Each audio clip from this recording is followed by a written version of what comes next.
Hey, hey, hey, how's it going? It's RambleCasting time. So, let's see. There is no Corbin today.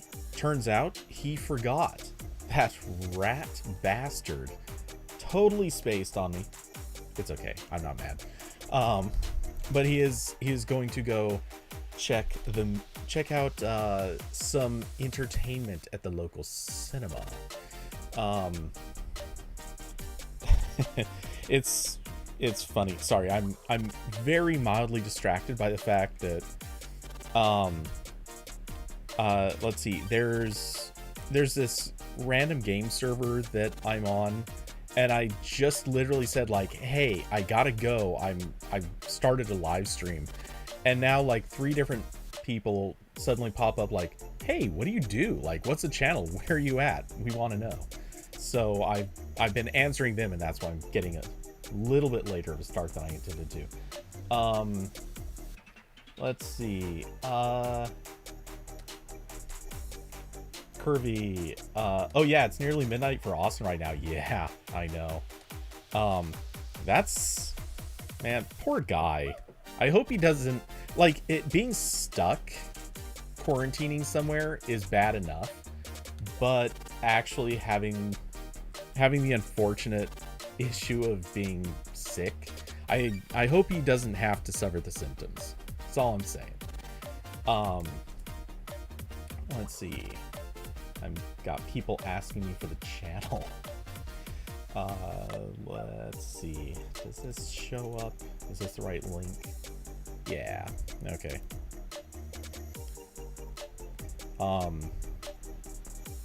Yeah, we'll see if I suddenly get random people appearing.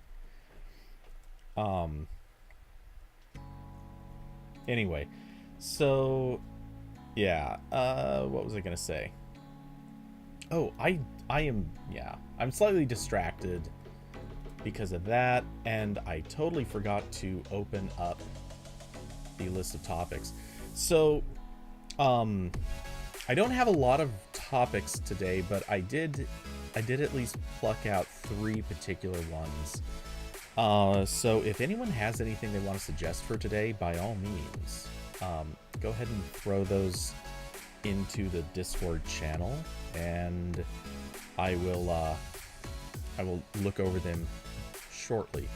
As a bit of a, I know you guys don't care about this, but I spent a good chunk of today in unpaid mandatory meetings having to do with preparing for Prime Day. So yeah, that was part of my morning. Prime Day going to be pretty heavy duty for Android Police this week, or sorry, next week. There's nothing particularly to share. Like, technically we do know some stuff in advance that we can't share, but you don't care about that. And actually I don't really know too much about what else is coming. But let's see. There was let's see. Kirby, got some stuff planned for that. Are you referring to Prime Day, or are you talking about Pixel 7? Because honestly, yeah, I'm expecting Pixel 7 leaks to be pretty heavy by that time. Whoa, I heard the chime of something, and I actually don't know what that was for. So if somebody just subscribed or donated, I don't know which that one was for, but say in chat so I know. I need to fix my OBS setup so badly. I've been putting it off for way too long. And it looks like I don't have an email yet to tell me. Hey, how's it going, Buddy Lee? Good to have you here. So Curvy, this is one of the people I was just talking about. He's on a game server with me. We won't go into details on that, but yeah, we've gone through some trying times together already. I'm sure he could tell you. So yeah, anyway. And I guess this counts somewhat randomly as a face reveal of sorts. Anyway, let's see. So yeah, preparing for Prime Day has been... Kirby, you think you got filtered. Let's see. Did I see any comments about Steam? I don't think you got filtered. Let's see. I see the mention of getting a Steam Deck. I see... Okay, you say you're getting it on Friday. Gonna upgrade the NVMe drive to 2 terabyte. Slow news week. Pixel 7 leaks. So, yeah, I think I got all of your comments unless there was something else that fit into the middle. Go ahead and drop it into Discord if not. Okay, no, I got both of those. I see those comments, so yeah, you didn't get filtered on those. Yeah, I don't know why you get filtered on YouTube at all. Well, okay, I can kind of understand it with a couple of comments, but generally speaking, no. And it's also weird because certain people don't seem to show up in my concurrent viewer count. Anytime you're on, you almost never show up as a viewer, but other people seem to almost always show up as viewers. I believe Carson always shows up as a viewer. I think Austin usually doesn't. I have no idea what YouTube is doing with different people, but it just seems to really get caught up on just treating everyone a little differently. And I've thought many times maybe it has to do with like somebody opens a tab but leaves it in the background. Like maybe those don't count as viewers. I don't know, but I don't know. And Twitch does the same stupid things, so YouTube hates East Coast people. I think YouTube just hates people. Let's be honest. Susan Wojcicki is just out there to get him. She doesn't like any of the humans. But no, anyway. So yeah, prep for Prime Day is kind of a thing. Let's see. I have multiple reviews all lined up that should be rolling out pretty quickly, and at least one that I have to start writing and have finished by tomorrow, which sucks, or end of tomorrow. Yeah, so it's turning very quickly into a busy week for me, plus preparing for a interview with Google. So that's I've got way too much stuff to do. Oh, plus dealing with the tree limb. That's too much. Anyway, so it hates everything but AI. Yeah, for real. I still get spam on YouTube fairly often. All right, so anyway, I need to. One thing I forgot to do. Let's get the window capture set correctly, and that is for Google Blocks. Yeah, okay, that's the one. Resize a window a little bit so it's pointed, or so it's not screwing with the chat comments. And hey, look at that. It's almost like I know what I'm doing. Oh, you want Anchor stuff for yourself? No, that makes sense. Anchor always does really good Prime Day deals. You're getting stuff for your friend's birthday because you have an Amazon charge card. Oh, I have an Amazon charge card too. I never use it. Because I've got both the charge card and I have a Chase Amazon card. And the Chase Amazon card gives the exact same point value, so the charge card doesn't really matter. And every once in a while there are better benefits for using one card versus the other. And so I want to just have both. And the Chase card, if it doesn't get used, will eventually close, whereas Amazon will never close their charge card. So yeah, it just makes sense to always use the Chase card.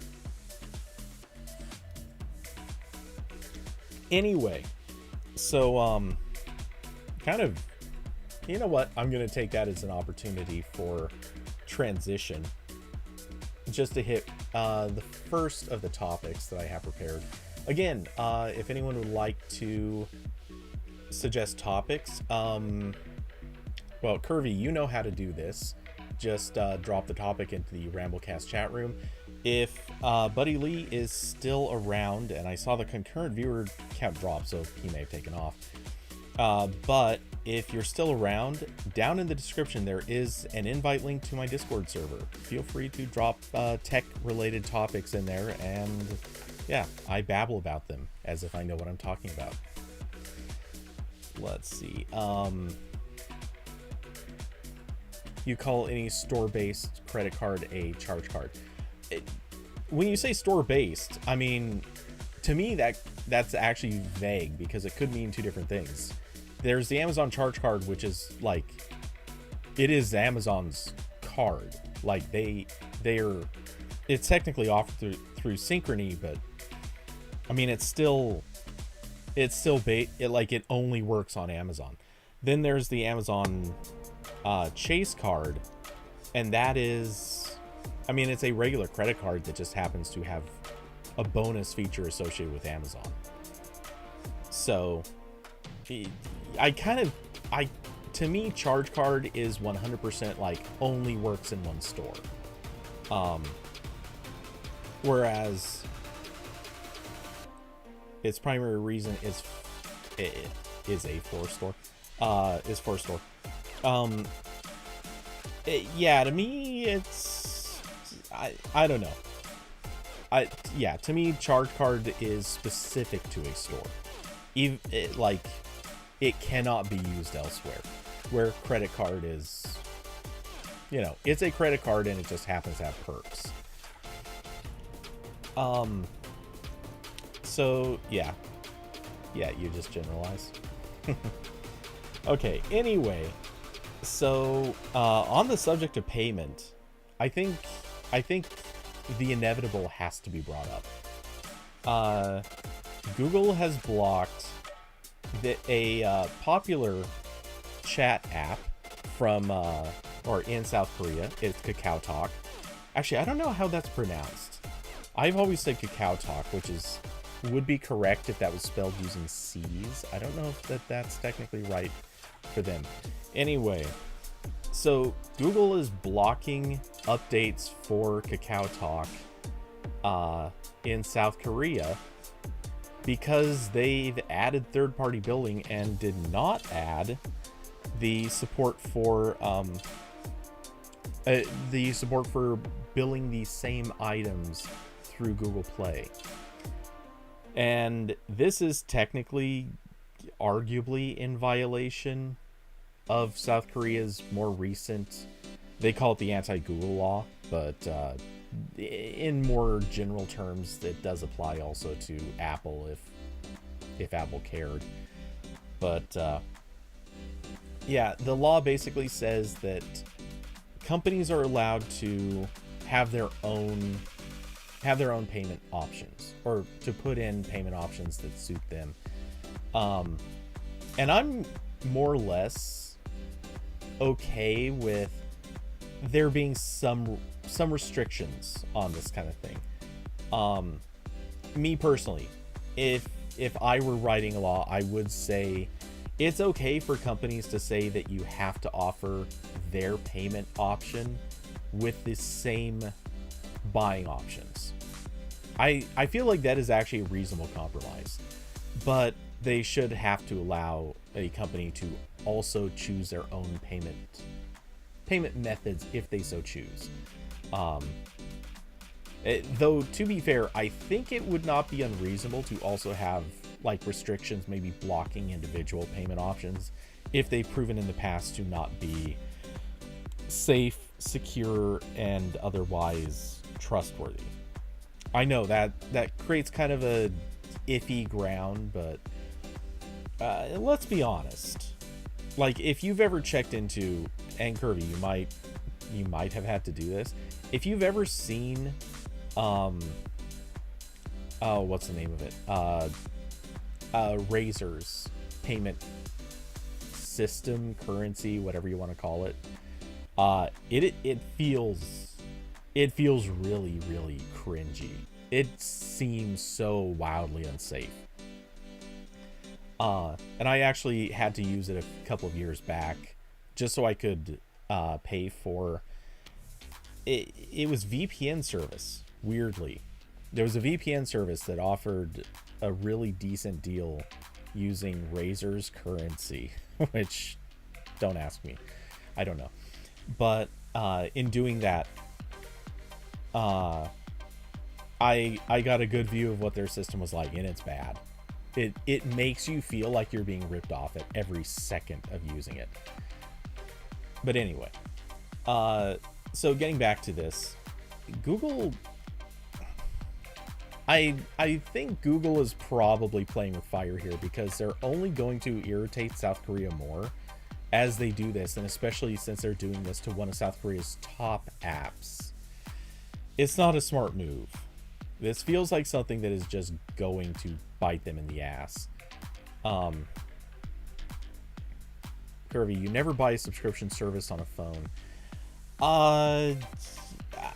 I would probably agree to that. Me personally, I would probably agree to that, except every once in a while the deals are there. Like, you don't know when it's going to happen, but all of a sudden you'll see like some offer to pay for something in some way, and maybe it's only available on a phone. Most likely it's not. It'll probably be available on web, but like maybe you get bonuses in some way by buying with a phone. Just for example, I have to use this example because I've actually done sort of this.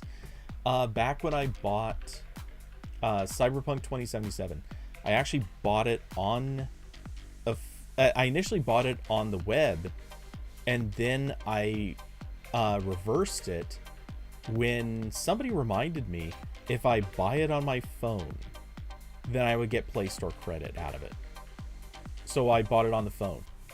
Like, just a simple change, one basic little reverse, or one basic change in where I bought it, and it equated to $50 worth of Play Store credit. Or, well, you know what I mean. It was the same as spending $50 through the Play Store. So yeah, I got a bunch of credit to spend elsewhere because of that one little change. That was worth it. And if you're buying a subscription, like if it's a subscription that costs sufficient amounts, I would be inclined to spend it that way there too, as long as it's not going to cost more on the phone. And it's not like it's less secure on the phone.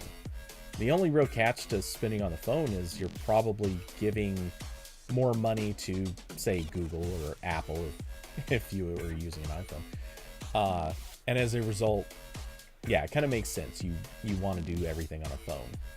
Or sorry, you want to do everything on the web because you want that money going to the companies rather than through Google or Apple or, yikes, Amazon. But yeah, it won't make sense in all cases. Let's see. Oh, you pay taxes doing it through Google Play Billing. I did not think about that. Massachusetts only exempts the web? Huh. That is a weird situation. I did not realize that was the case. So yeah, okay, that's 100% different. Because, you know, why pay if you don't have to?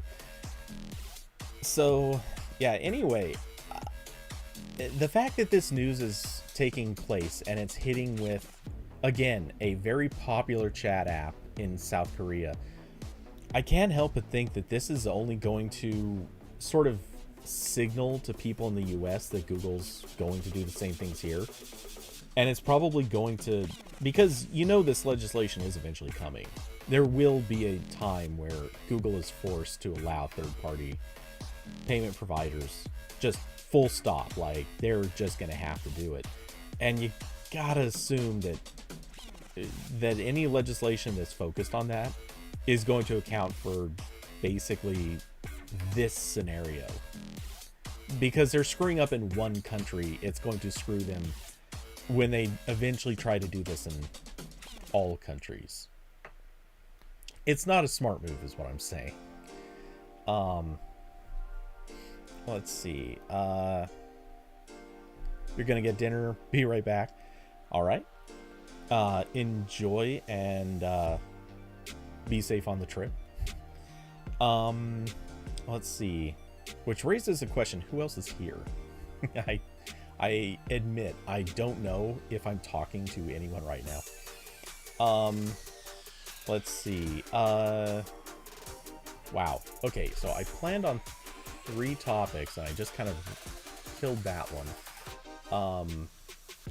I'm thinking about whether or not I want to get into this one next, because this one feels like actually to me the hottest topic of the week.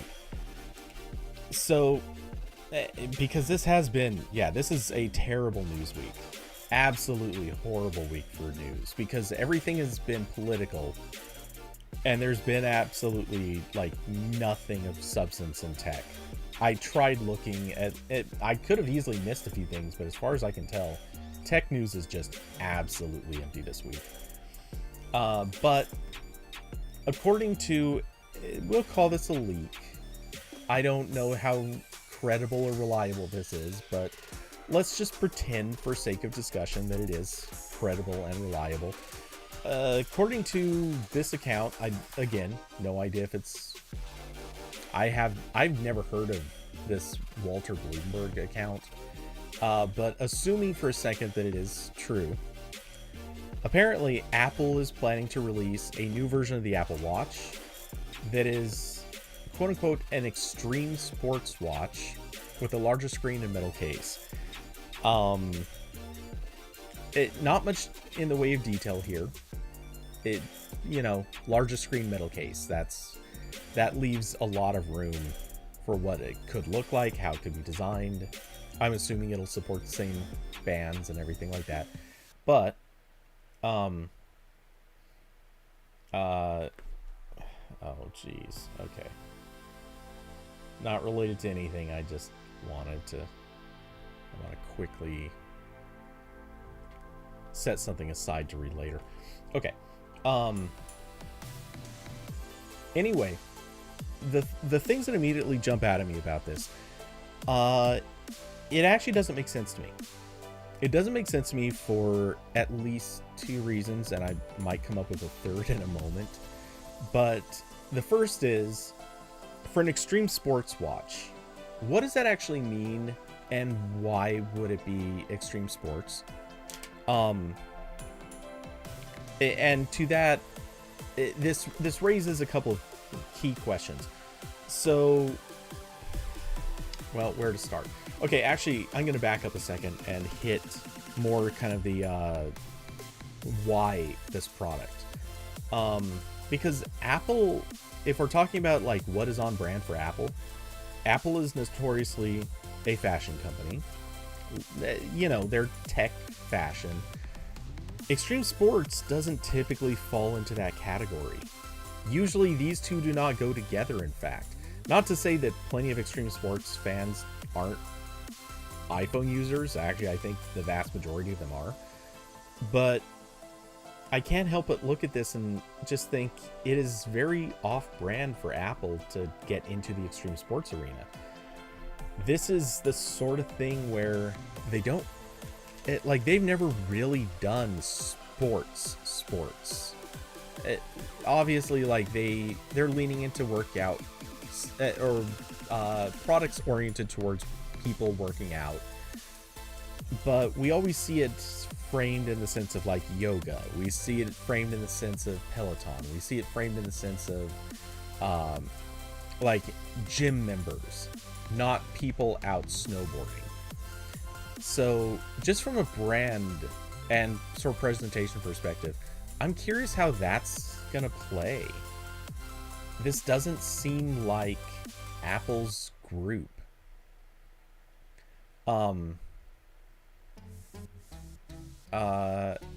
Let's see. Sorry, just saw something I wanted to double check on. Okay. For those that saw Henry Winkler's trending, good news. He is alive and well and healthy. That's what's important. Okay. Anyway, so I don't feel like this matches Apple's brand. But okay, moving on, because you never know, Apple can always do pretty much whatever. I'm not going to judge them too much on the possibility that they might just be making something to target a group that, honestly, that it's a group that wants to be targeted. So that kind of makes sense. That being said, moving into what they would be making and why. So let's say hypothetically Apple is indeed making an extreme sports watch. Do you want it with a larger screen? What are the practical implications of this? The first and biggest issue to me is, doesn't that make the screen easier to crack? And it does. I mean, just logically, the larger the screen, the more surface area there is, the more, or rather the less torque it takes, or pressure or impact it towards the center of the screen. Like, it doesn't take as much to break it if it happens over there, or if it happens somewhere in the center of the screen. So yeah, that kind of thing raises questions to me. And likewise, a metal case. A metal case is more prone to bending or denting. And so again, I can't help but wonder, is this really the best product for an extreme sports character? And metal might actually be better in some cases. Plastic typically is a little bit more friendly to flexing and a little bit friendlier to abuse, as long as it doesn't reach the point of being able to crack the plastic. Metal is a little more apt to contort just enough that it would break water seals and things like that. So I'm a little skeptical of this too, but I could kind of see it on both versions of this, wherein plastic again is easier to crack, or rather is easy to crack compared to metal. If it's a metal case, you can beat it to hell, and you may dent it a lot, but you won't necessarily crack it, which means it could be more durable from that standpoint. Anyway, all said, I look at this as a product that does it makes some sense to me, but it also doesn't. I'm not sure if Apple can really turn this into something that's going to do particularly well.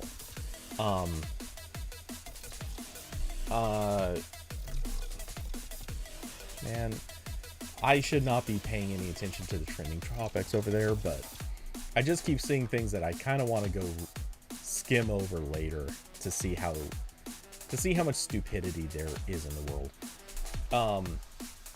Okay, so anyway, now I do want to address one other aspect of this, and it's the good side of this product. If it actually happens, I will say right now, if they do this and they do it smart, and I'll discuss what smart is in a second, this is a product absolutely every person in extreme sports is probably going to want. Now, here's the reason. So, if you're thinking about, wait, can I reach? Do I have? Where is it? Oh, I think I. Is it in this bag over here?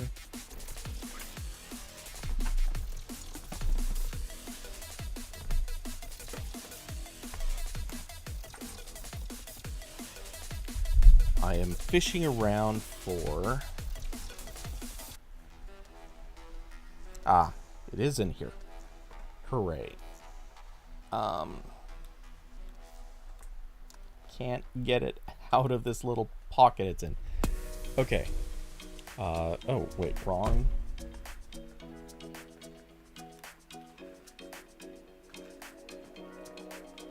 Damn it, where is it?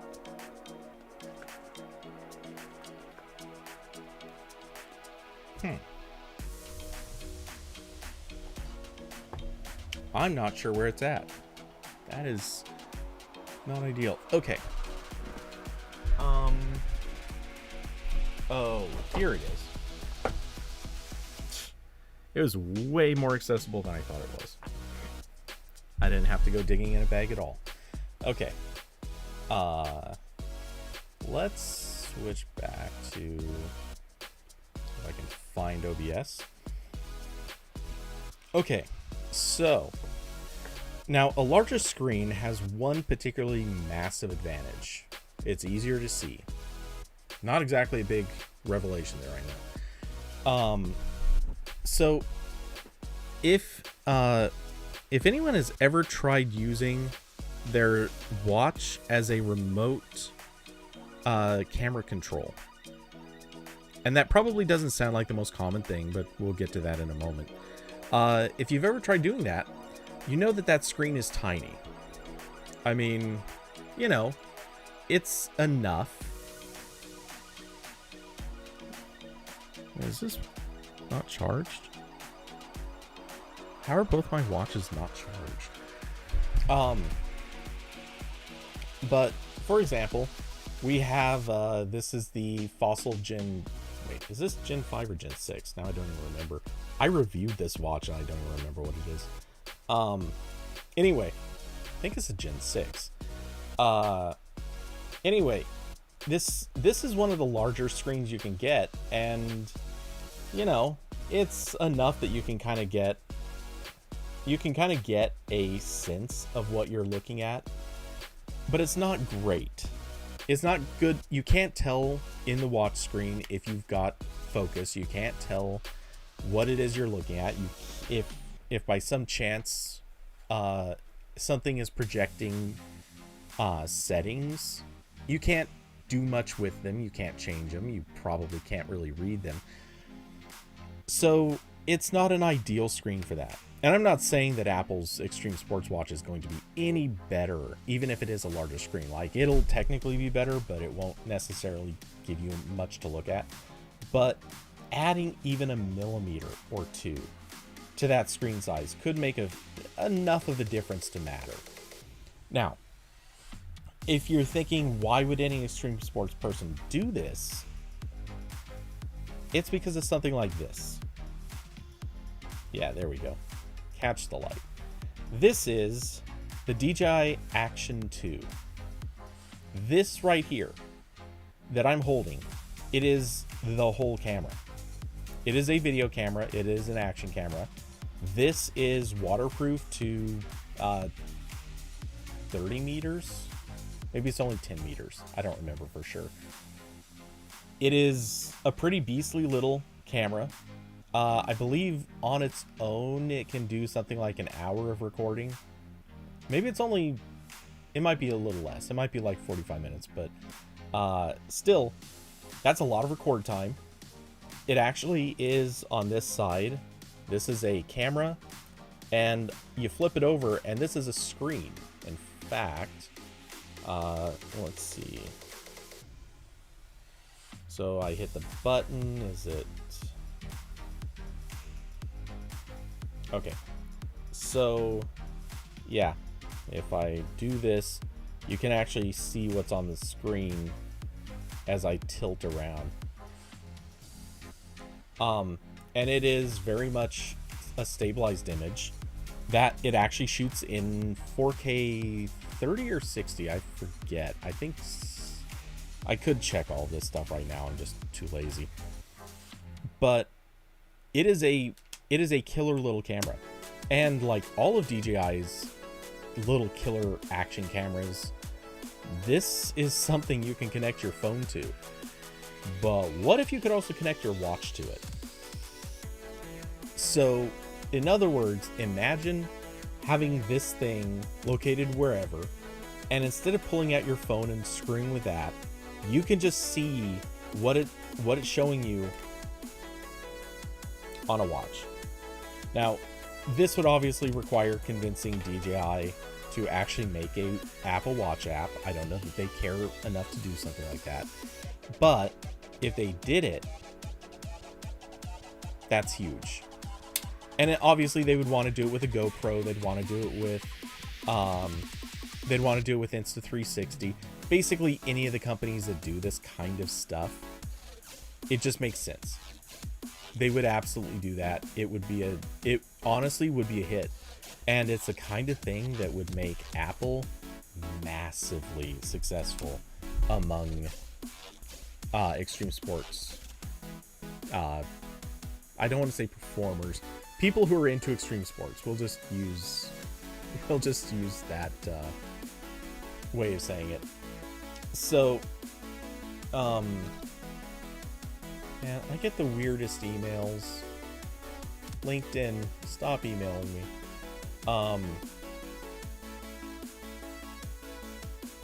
Yeah, that's what I thought. LinkedIn itself is a junk mail sender.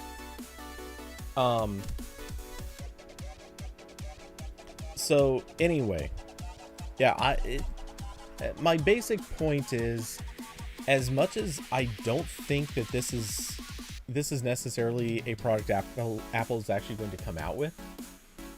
It is a product that, at the end of the day, if you take away the Apple-y side of it, this makes so much sense. This is a product that would actually do very well, at least among its target audience. I don't know that it would do well in the larger market, but it would do killer there. And honestly, it would do really well with certain groups of athletes that, you know, for lack of a better way of putting it, they are just larger people who have they can wear a larger screen and it's not going to look weird or out of place on them. I can honestly see that doing very well. So we'll see, you know, there's a lot of we'll see to this, but assuming that the rumor is true, and I kind of think it very well could be, that would make a lot of sense. Huh.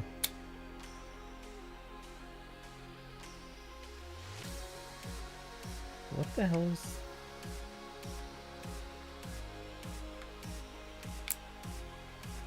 I just learned that there was a...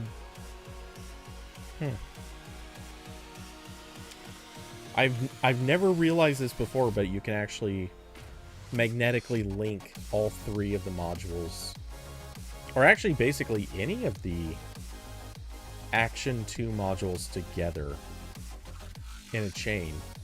They don't have the connection points for anything past the first one, but that's interesting. Also makes it easier to carry. So I'll put those out of the way now since demonstration time is over. Let's see. So what else is there? All right. Again, the credibility of this rumor is pretty in question in my book. It could be 100% accurate, but it could also just be a load of crap. I don't know this account, and I would not vouch for it. But for sake of discussion, again, it may as well treat it as reasonably credible. Let's see. What is... Oh. Alright. Again, there hasn't been anything in the way of suggestions to the chat for topics. So, moving on to the third and so far final topic. Again, if anyone is listening, and I can't tell because YouTube's dashboard is just kind of all over the place for me. But if anyone is around, feel free to suggest topics. Otherwise, I'm going to end up just surfing The Verge and seeing what pops up. But Curvy dropped this one in earlier. And I feel like this requires at least a little bit of acknowledgement and some reasonable skepticism. Some discussion about what is actually involved.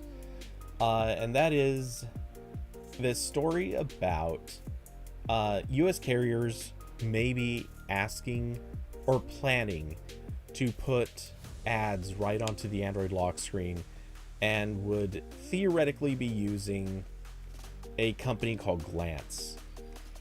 Or rather,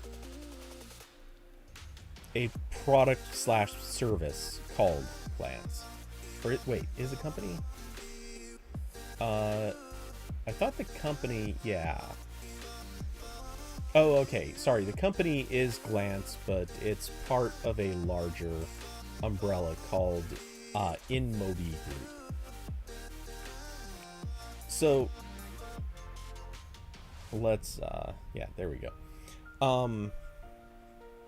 So the basic summary on this is TechCrunch is saying that that Glance is apparently making plans to move into the US.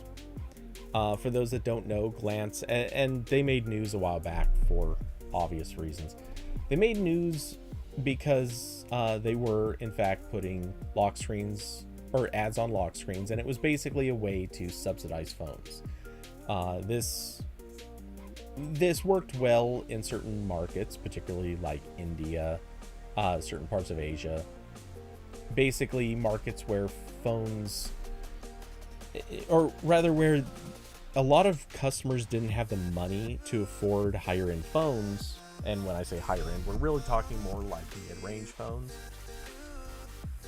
But they obviously, for all the same reasons, wanted something better than what they could get at more reasonable prices. So they basically made the compromise that they would accept ads on their lock screen as a way of mitigating the price of the phone that was fairly pricey. So yeah, anyway, this was a decent strategy. It seems to have worked pretty well for them. But yeah, now they're looking to move into the US. The US, despite obviously being very open to having advertising everywhere, the US just generally has been very averse to the idea of having ads on the lock screen, in the notification shade, in really even in anything that resembles a system app, or any part of the system. If you have ads there, chances are it's considered a no-no, unless of course you're talking about an Apple phone, or well, iPhone, sorry. If you're talking about an iPhone, ads within the platform, as long as they come from Apple, are mysteriously considered completely acceptable. And there was, of course, that period of time where Amazon was placing ads on phones, and that was cringy. With all that said, Samsung has also been very guilty of it. LG has toyed with it. HTC has done it, though HTC is kind of out of the picture now. And yeah, pretty much everyone has at least messed around with putting ads somewhere in a system service, but so it goes. Anyway, apparently carriers really want to get in on this game. They really want to put ads right onto lock screens, which in my book, this is a good reason to not buy carrier phones, or it's going to become a good reason to not buy carrier phones. If they started pushing ads to a phone, especially if you didn't buy it that way, and there is in my mind some question as to whether or not that's the plan. But whatever the case, if they start pushing ads to phones, I think it's going to drive a lot of people to look for probably carrier unlocked, or rather carrier unattached phones. It's because this is going to alienate people in a lot of ways. You don't want to turn on your phone and just be forced to look at an ad. Obviously some people make the compromise with apps. People do it all the time with games. And people kind of put up with it with various other types of apps just because it might make sense here and there. I feel like a lock screen is a different thing.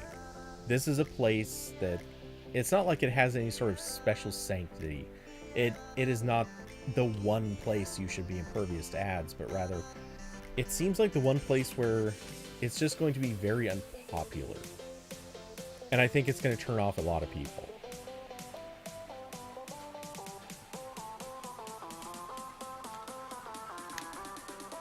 So,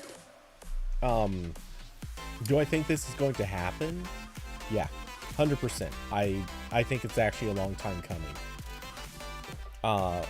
Do I think people are going to like it? No, I don't think anyone's going to appreciate it. I think it's going to become yet another one of those weird little distinctions where people who are willing to spend more money will get the ad-free experience just because that's just going to be the life for them. I think it's going to be that's another one of those separators between sort of, dare I say, rich and poor, where anyone who chooses not to get ads on their phone, they're going to be the types of people who just cleanly walk away happy that they don't have ads on their phone, and they're willing to spend the money for it. If we're talking about people who do have ads on their phone, it's probably because they need to save whatever money they can. In when you consider we're getting closer and closer to what is very obviously going to be a recession. Well, we are in a recession, but if we are going to actually approach a depression, as some people have hypothesized, and pretty reasonably so, sadly, I think this is going to be successful. I think a lot of people, when they do hit that point where they need to upgrade their phones, I think they're going to be looking at this. They're going to be willing to consider a phone that's, say, I don't know, 50 to $100 cheaper, just because it'll have lock screen ads.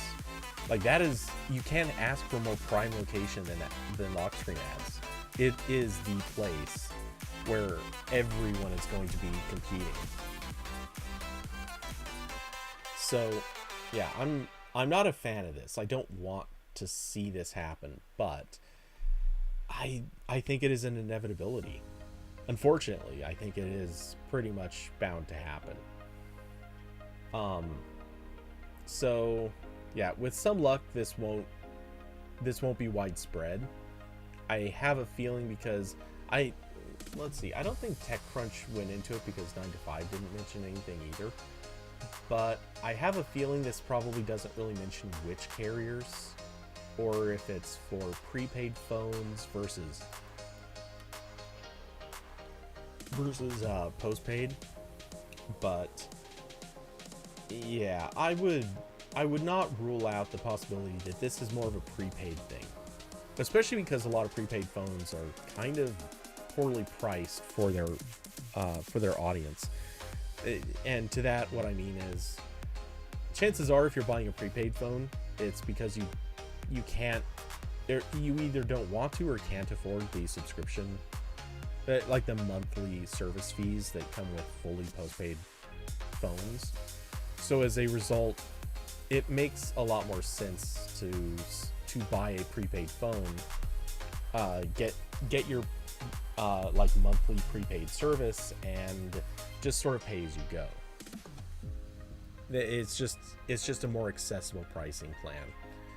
So yeah, my hunch is that if you're already in that place, you're probably also gonna look for a phone that's a little bit cheaper for you, just because, like, you want to save the money you can save.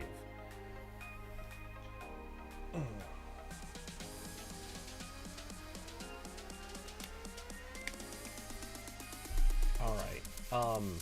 So yeah, I it's gonna happen. One way or the other, Glance will be hitting. And honestly, if it wasn't gonna be Glance, it's gonna be something else. I'm just hoping / expecting it's only going to be on like prepaid phones or the extreme budget phones. I don't think it's going to hit flagships. I even kind of doubt it's going to be on mid-range phones. Though part of me is also very concerned it might end up on mid-range phones. But we'll see. Okay. Yeah, with that, I don't want to say burn through topics, but there's not anything happening in chat, and the topic list did not have a lot of sustaining power this week. So a really quick skim over Verge topics just to see what else is there. Let's see. Okay, something about GTA stuff. Okay. Walmart makes direct to fridge deliveries, an optional perk of Walmart Plus. Okay. That is weirdly extra funny to me, just because I'm watching Silicon Valley right now, and I just got to the part where the smart fridge ends up saving them. If you haven't seen it, I won't spoil what that means, but yeah, it's amusing. Let's see.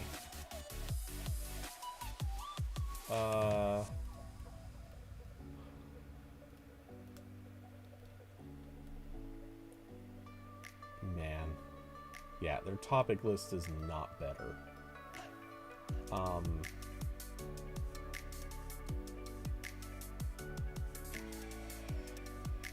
Why is it there's nothing happening this week? I thought there would be so much more. And this has just been the story for the last, how long now? There have been so few stories. All tech. Okay.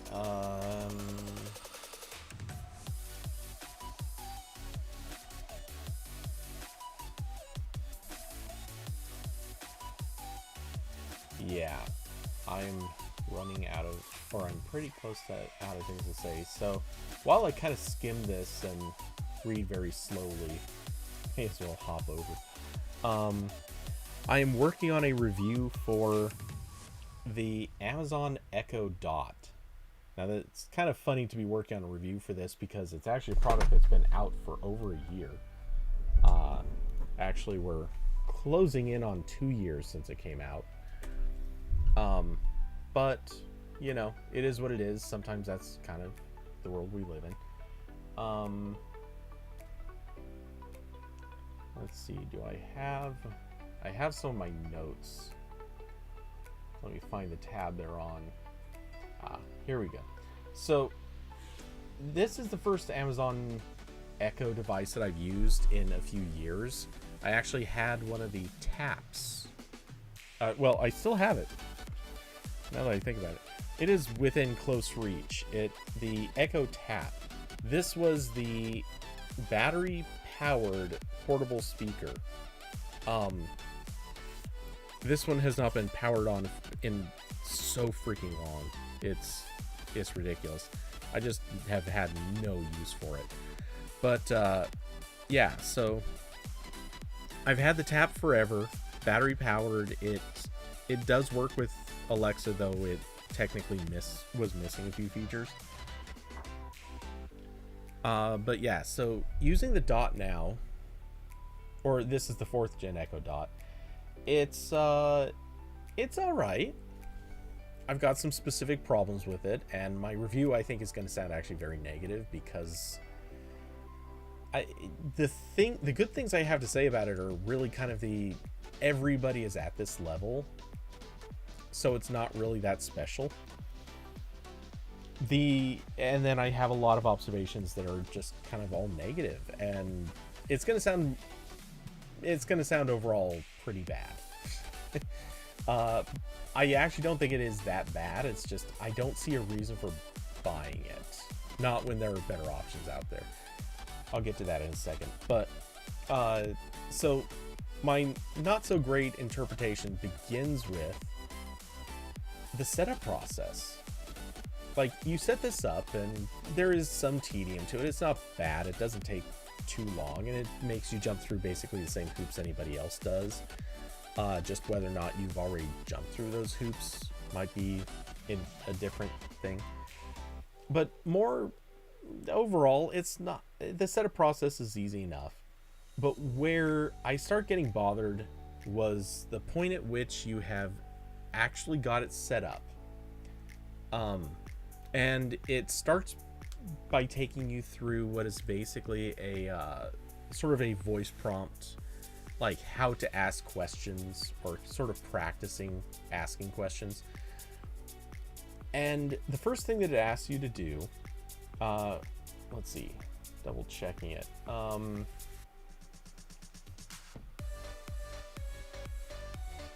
Where is it? So it tells you to set up the app, then the first command that it asks you to do, it asks you to look up places nearby that deliver. Now, I could judge it for this because coincidentally I live in a place where nobody delivers to. I could judge it for this because it actually suggested multiple places that in fact definitely do not deliver out here. So to that end, I'm not in love with it. It's not really my thing. But I get it. That's fine. It's a reasonable suggestion, and it's something I think a lot of people might actually use. So I won't judge them too harshly for that. What I do kind of have to judge them for is they the second thing that they moved to is suggesting Amazon Guard. Amazon Guard, for those that don't know, is a subscription service that basically hooks into their security cameras and things like that. So basically it's pitching to me a subscription service for a product I don't even have. I as far as I know, the Echo Dot doesn't even do anything with Guard, so that kind of is dumb. It doesn't really make any sense to pitch this thing to me. The next thing that it does is then tells me that I can reorder Amazon products from the Echo Dot. You know, it wants me to know I can spend more money with Amazon. So far, the first thing that it's told me, or the first thing that it is teaching me to do, is how to spend money with services that partner with Amazon in some capacity or another. Then it tells me that I can subscribe to something from Amazon. Then it tells me that I can order more products from Amazon. 3 for 3, every single thing is how can you spend money in a way Amazon makes money off of you. That so far is all this thing has told me I can do. The fourth thing, and this is as far as I can tell the last voice command that it teaches you to do, is it tells you that you can have it play music. And I'll give you 2 guesses for what service it's going to default to playing music from. It's Amazon Music. Of course it is, or Prime Music, whatever it's called. If you don't have Prime, first off, you probably don't have an Echo anyway. But if you don't have Prime, you, I think it eggs you on to then subscribe to Prime Music. I could be wrong on that, but that's my hunch. So, this feels dirty. This feels very dirty to me. I know all voice assistants are in some way, shape, or form designed to kind of cater back to the company. They want users to have a reason to spend money with the company. They push users to services that the company offers. That's all good. What gets me is how much Amazon just doesn't even try to hide it. Their setup process and all of their features, it is all hinged around, are you an Amazon Prime subscriber? If not, how can we get you to be one? And are you paying for or subscribing to anything else? Can we get you to subscribe to more things, or at least those key things? And of course, we can't wait to sell you more stuff. I get it. I'm the product. I know that, but honestly, like, Amazon, you're making me feel cheap. You're making me feel like I'm the one that's got to keep the company afloat. And I don't like that responsibility. I'd rather not be that person to you. I'm just saying, it doesn't really work for me.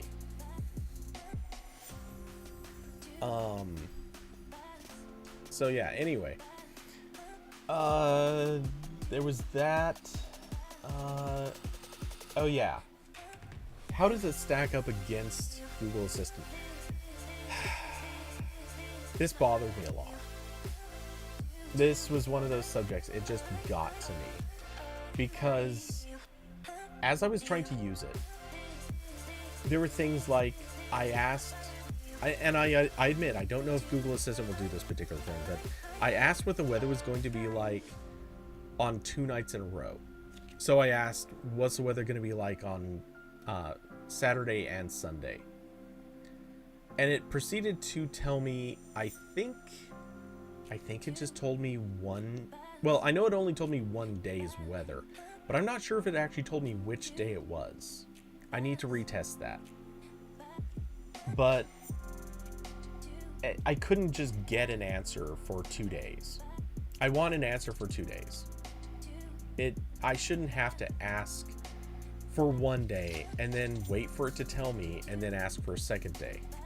I don't want to do that. That's a pain in the ass. It doesn't support things like continuous mode. That's one of the great features that Google added, and I admit that's more or less still, I think, a Google exclusive, but continuous mode is so good. Just being able to give the activation phrase, then ask a question, or give a command, whatever.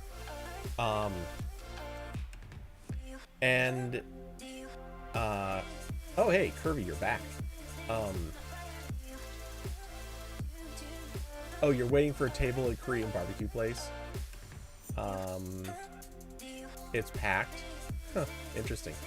But yeah, so I spent all of this time just trying different things with it, and every single thing I tried, it's like, wow, Assistant is just so substantially better at doing literally anything related to this stuff. That to me is not good.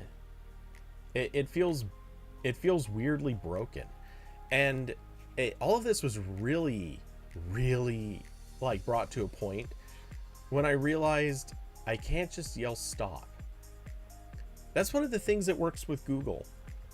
If you give it a command and it starts going into kind of a long, like, reading a web page to you, you can just yell stop, and it does. It may not always work. It seems a little unreliable, but they at least built in a basic feature that's smart enough to say, oh yeah, we know people are sometimes just going to yell stop at us because they want us to stop. So we listen for it. We don't wait for an activation phrase. We just listen for people to yell stop. Why doesn't an Echo do this? Can it not?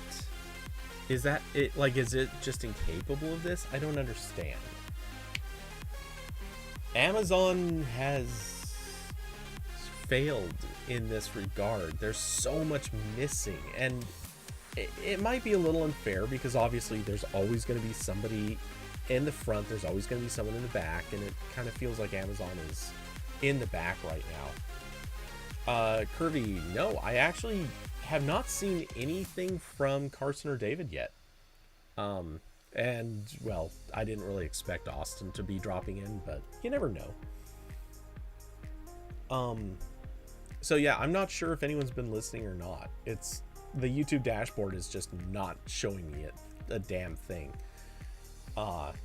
Frankly, to me, the dashboard makes it look like there's just nobody here, except you're obviously in the chat room, so I know there's one for sure.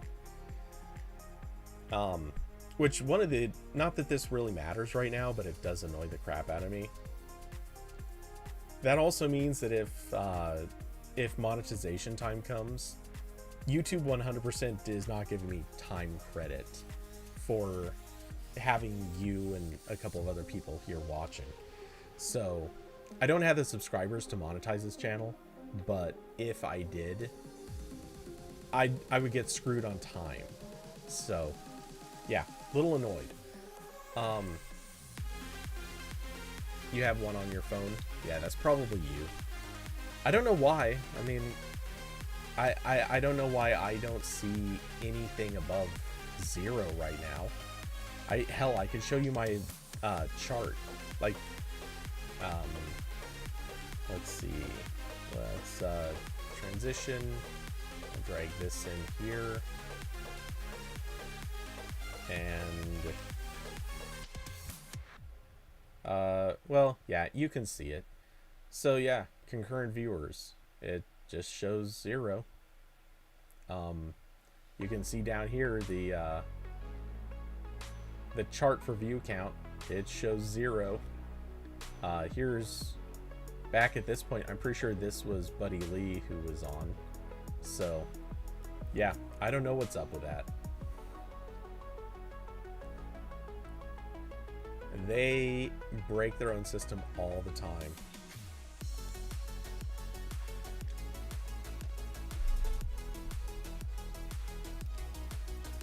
All right. Anyway, so hop back over here.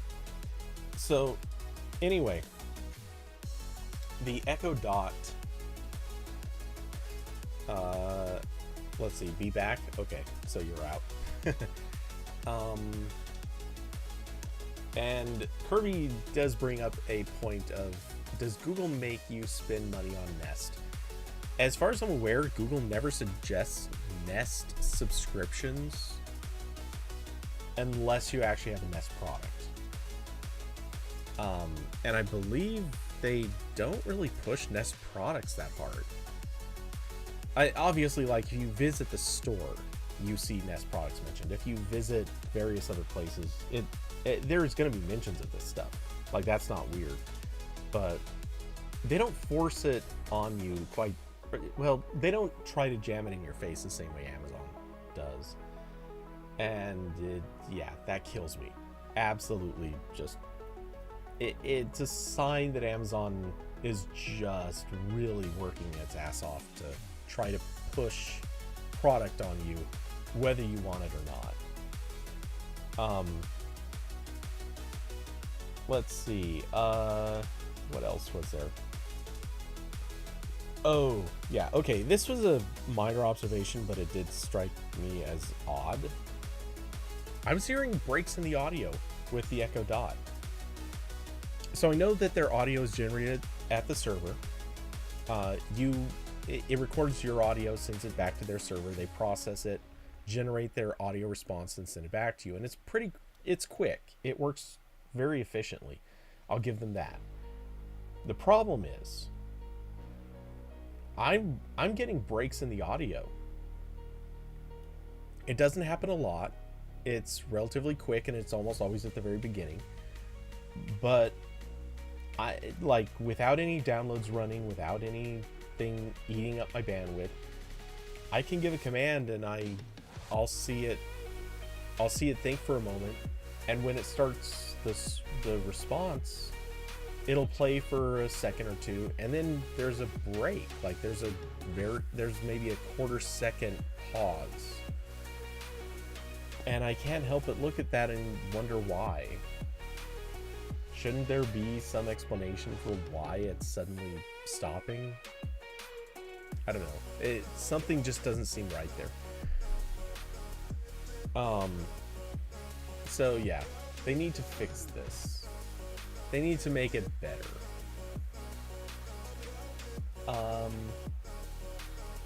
Okay, let's see. So yeah, anyway, I don't think the Echo Dot is bad.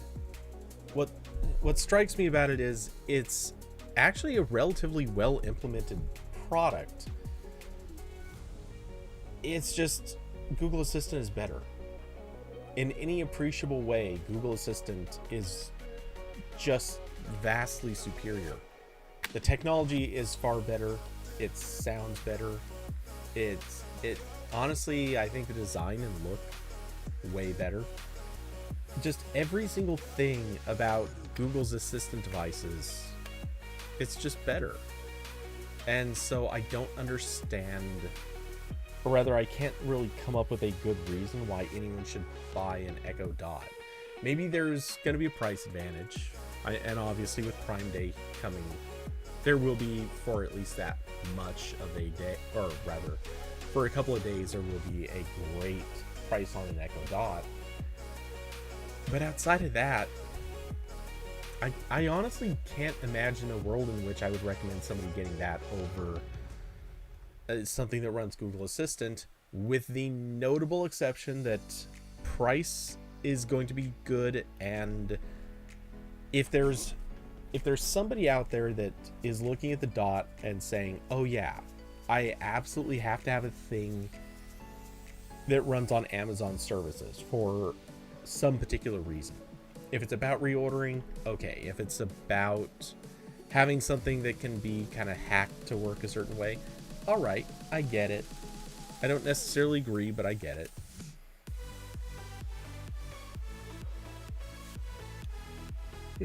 Sorry. But yeah, at this stage, I would just send everyone to get a Google Assistant device. Go get a nest home. Be done with it. Don't waste your time with the rest. So yeah, that more or less sums up my thoughts on the Echo Dot. I have looked through all of The Verge's last day or so of posts, and I'm coming up empty there.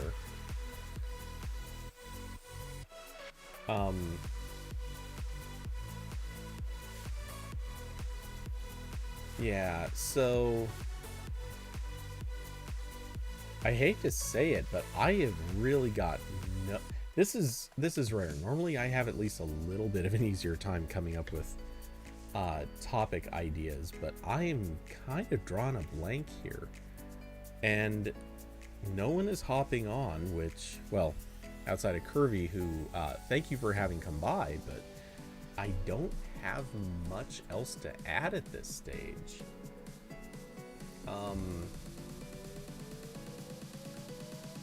Let's see.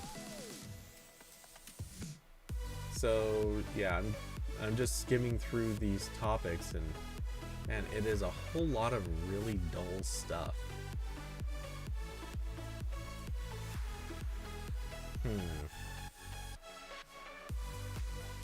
Well, I gotta admit, if someone does not say something in the next few minutes, I might just cut this one short, because I can't tell for sure if anyone is on with me right now. Thank you, YouTube, for making it that difficult to tell. And without topics, I'm kind of at a bit of a dead end.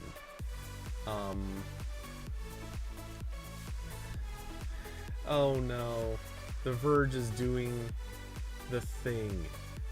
For anybody that doesn't know, this is the worst kind of SEO post.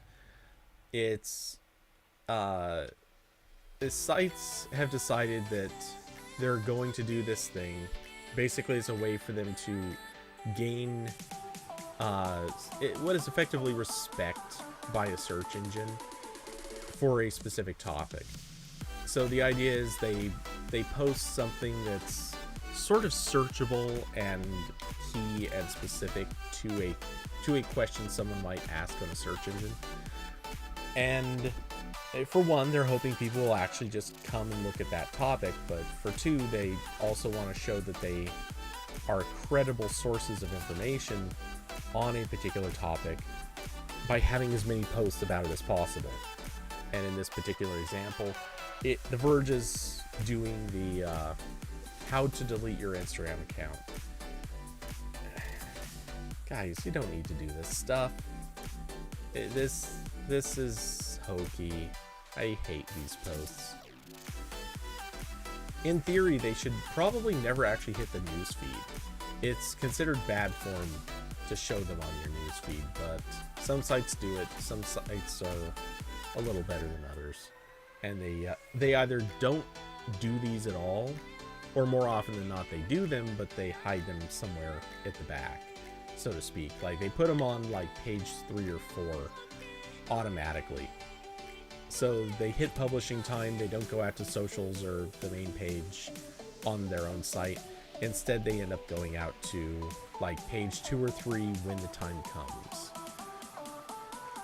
But yeah, anyway.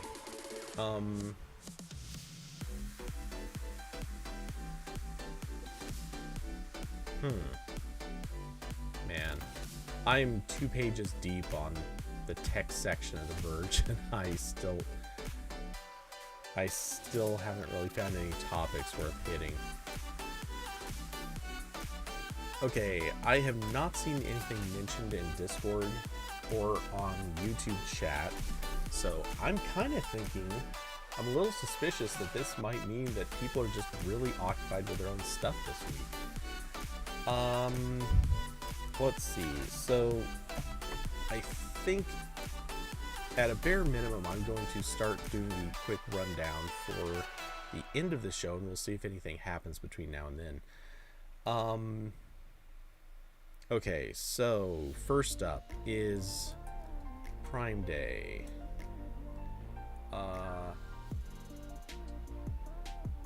Sure, what time? July 12th through July 13th, which is going to be, yeah, that's what I thought. That's going to be Tuesday and Wednesday. I believe I might be forced to work during some of that time, and very likely will be forced to work on Wednesday. So I'm gonna say right now, next week I will probably have to push back to Thursday for a RambleCast stream.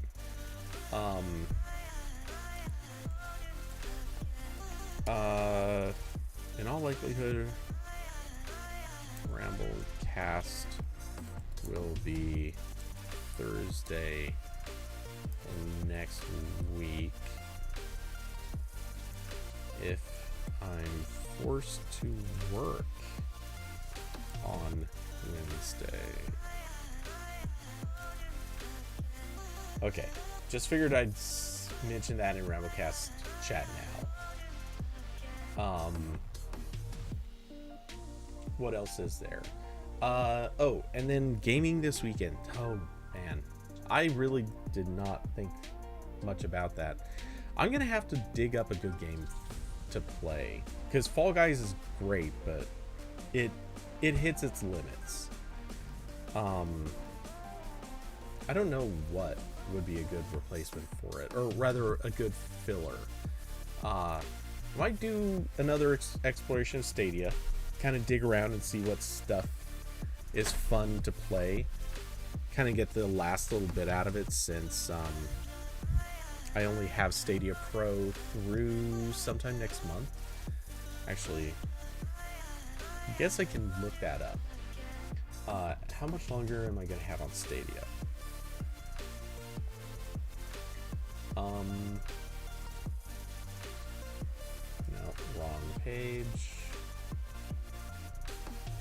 Stadia settings. Purchases, subscriptions. Okay. Stadia Pro will end for me on August 8th. So yeah, I'll probably poke around and see if I can't get any other good stuff to play for the next month. This is also somewhat contingent on weather, which I just had open and totally spaced on. Okay, it looks like Friday and Saturday and Sunday are going to be 79 and 81 respectively. Those aren't bad. They're not great. They're kind of on the toasty side, but I can probably sit through that in the evenings as long as I can cool off the house decently at night. So yeah, that's a bit of a we'll see on that one.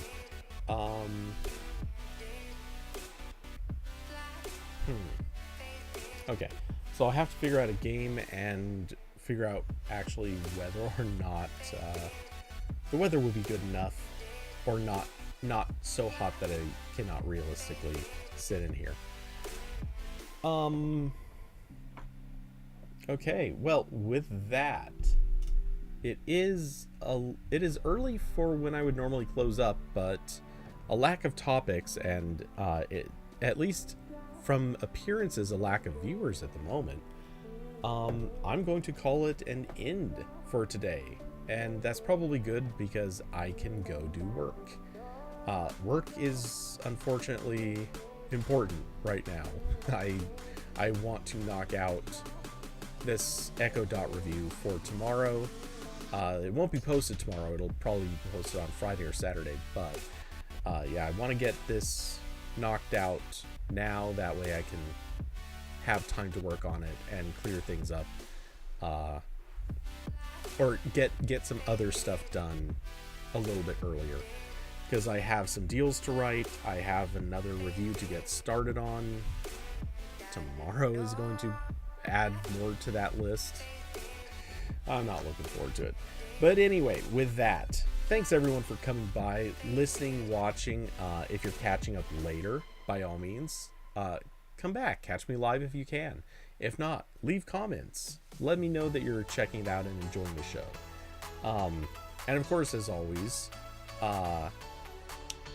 let's see. Man, my brain is just half off now. Hopefully anyone can make it by and be part of the conversation. Always enjoy chatting with people. And with that, come by, catch me this weekend if you can. Geez, everywhere I look, a phone or a notification is popping up somewhere over one thing or another. Anyway, yeah, so outro just completely falling apart on me today.